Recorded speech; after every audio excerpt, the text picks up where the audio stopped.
Hi friends, இந்த சேனலை நீங்கள் பார்க்குறவங்க எல்லோரும், இந்த வீடியோ பார்க்குறவங்க எல்லோரும் ஷேர் பண்ணுங்கள், லைக் பண்ணுங்கள், சப்ஸ்கிரைப் பண்ணிக்கங்க.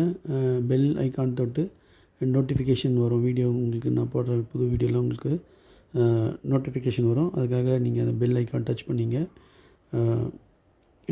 எனக்கு தொடர்ந்து ஆதரவு கொடுங்க. நீங்கள் வந்து பார்க்க போகிற இப்போ வாங்க வீடியோக்குள்ளே போகலாம். நம்ம பார்க்க போகிற திரைப்படம் பேர் டேம்செல்.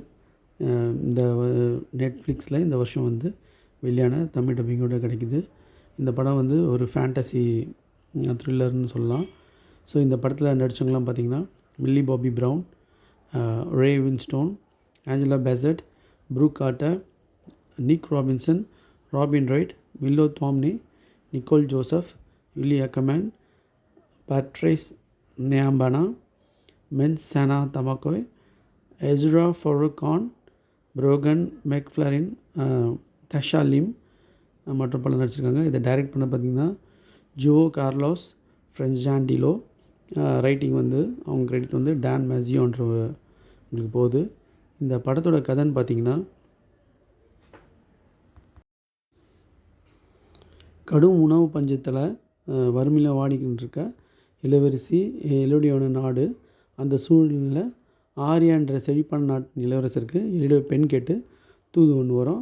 அந்த நாட்டில் சம்மந்தம் வச்சிங்கன்னா நம்மளோட நாட்டோட வறுமைலாம் ஒழியும், அந்த தானியம் செழிப்பாக தங்கம் எல்லாம் கிடைக்குன்றது எலியோடியாவை மனம் முடிச்சுக்க அந்த குடும்பத்தோடு ஆரிய நாட்டுக்கு செல்கிறது. அந்த பெரிய குடும்பம் வந்து மக்களோட நலன் கருத்தில் கொண்டு அந்த திருமணத்துக்கு சம்மதிக்கிறார் அந்த இளவரசி.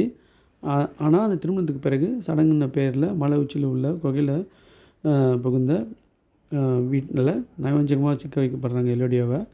அங்கே அவளை சாவடிக்கிற டிராகன் வந்து எலோடியா எப்படி அதில் வந்து அவளை சாவடிக்க வைக்கிறாங்க அந்த டிராகன் கிட்டேருந்து. அதுலேருந்து எலோடியா எப்படி தப்பிச்சா, அப்புறம் அந்த அந்த சூழ்ச்சியிலேருந்து எப்படி வந்து நாட்டின் வறுமையும் அந்த நாட்டில் இருக்க பிரச்சனையும் இவளோட உயிரையும் காப்பாற்றிக்கின்றது தான் படத்தோட கதை. இந்த நெட்ஃப்ளிக்ஸில் வந்து ஃபிக்ஷன் நான் ஃபிக்ஷன் வருது. நான் ஃபிக்ஷன் பார்த்திங்கன்னா இப்போது டு கில் அ டைகர்னு ஒரு ஆவணப்படம் வந்தது. அது ஆஸ்கர் நாமினிக்கெலாம் போச்சு, நிறைய அவார்டு வாங்கிச்சு. அது வந்து பார்த்திங்கன்னா நாங்கள் பார்க்கும்போது ஃபஸ்ட்டு அது ஏதோ புலியை கொல்றது அப்படின்னு நினச்சோம். அப்புறம் பார்த்திங்கன்னா அது உண்மையாக நடந்த ஒரு சம்பவத்தை வச்சு அந்த ஆவணப்படம் எடுத்திருந்தாங்க. அது ரொம்ப கஷ்டமாக இருந்தது பார்க்குறதுக்கே. அப்படி ஒரு விஷயங்கள் எடுத்த நெட்ஃப்ளிக்ஸ் வந்து பார்த்திங்கன்னா இப்படி ஃபேண்டசி த்ரில்லரையும் நம்மளுக்கு கொடுக்குறாங்க. ஆனால் இந்த படம் வந்து நல்லா போர் அடிக்காமல் அப்படி போச்சு. இருந்தாலும் வந்து பார்த்திங்கன்னா திரைக்கதையில் ரொம்ப செயற்கையாக இருக்கிறதால சில இடத்துல தொய்வு ஏற்பட தான் செஞ்சுது.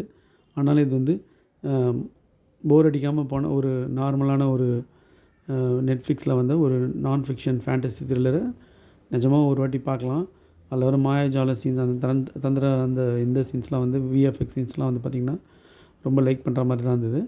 இதை வந்து இந்த சம்மர் இதுக்கு லீவில் இது பார்க்கக்கூடிய ஒரு படம் தான். இது மாதிரி படங்கள் வந்து நல்லா வரவேற்பு பண்ணோம். இன்னொரு விஷயம் பார்த்திங்கன்னா, இந்த மாதிரி படங்கள் வந்து தேட்டரில் வரமாட்டுது. நம்ம சென்னையில் நான் சொல்கிறது வந்து இங்கே நம்ம தேட்டரில் வரமாட்டுது. எனக்கு வெளியே எப்படின்னு தெரில. தேட்டரில் இது மாதிரி படங்கள் தமிழ் டப்பிங்கோடு வந்தால் தேட்டர் கொஞ்சம் மக்கள் அதிகரிப்பாங்க. ஸோ இந்த படம் வந்து ஒரு நல்ல படம் தான் சொல்லலாம். சில இடத்துல போர் அடித்தாலும் கொஞ்சம் ஆக்டிவாக நல்லா ஒரு ஆக்ஷன் பார்த்த படம் மாதிரி இருந்தது. இது ஒரு ஃபேண்டசி த்ரில்லரை நம்ம நெட்ஃப்ளிக்ஸில் பார்க்கலாம். அதில் பதிவிறக்கம் பண்ணி தான் பார்த்தோம். Thanks friends.